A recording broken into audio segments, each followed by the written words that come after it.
Hello my friends, তোমরা কেমন আছো? আশা করি সবাই ভালো আছো। আমিও খুব ভালো আছি। তাই তোমাদের কাছে আবার একটা ব্লগ নিয়ে চলে আসলাম। আমার লুক দেখে বুঝতেই পারছো আমি কোথাও যাব। তো কোথায় যাব চলো তোমাদের দেখাচ্ছি। আমি ফ্রেন্ডস এখন বলেছিলাম তোমাদের যে একটা জায়গায় আমি যাব, তো কোন জায়গায় তোমরা বুঝতে পারবে। এই দেখো, এটা হচ্ছে বিপত্তারিণী মায়ের মন্দির। এত অপরূপ দেখতে না মায়ের মুখটা। দেখতে পেয়েছো ফ্রেন্ডস? দেখো কি সুন্দর মায়ের মুখটা, দেখো বিপত্তারিণী মা। একটু পুজো দিতে এসছে। এটা এই মন্দিরটা হচ্ছে অ্যাকচুয়ালি বাঘাযতীনে স্টেশনের কাছে।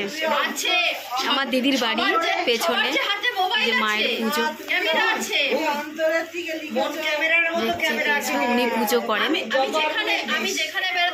সুন্দর মায়ের মুখটা, অপরূপ দেখতে, অপরূপ।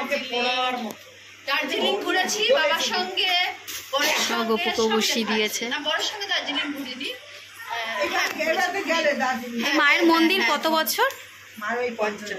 50 বছর হয়ে গেছে। আমি একদিনকে অ্যালবামটা শুধু সন্ধ্যেবেলা নিয়ে যাব। অপরূপ মায়ের মুখ দেখলে সত্যি খুব দেখতে পেয়েছো ফ্রেন্ডস। আমি পুজো দিতে এসেছি। এই হচ্ছে আমার দিদি। এই দিদির বাড়ি এখানে। আমার তো সব জায়গায় লেট জানোই, আজকে এখানেও আমার লেট হয়ে গেছে। ওদের যে মানে প্রতিদিনের যে পুজো হয় সেই পুজো হয়ে গেছে ফ্রেন্ডস। এখন আমার রাম ঠাকুর আশ্রমে প্রসাদ খাওয়া হয়ে গেছে। প্রসাদ খেয়েছি। প্রসাদ খেয়ে এখন এই যে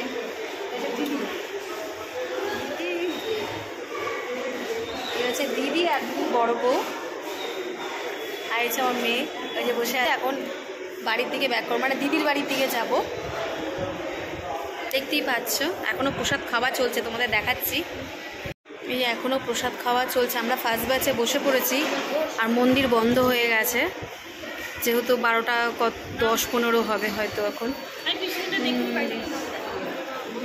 দেখতেই পেয়েছো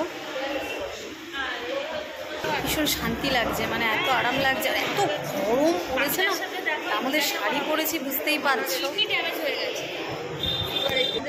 টাটা। সবাই আমাকে একটু সাপোর্ট করো, সবাই তোমার আমার পাশে থেকো, ঠিক আছে? তোমরা পাশে থাকলেই ব্যাস আমার কথা। তোমরা সবাই আমার পাশে থাকো।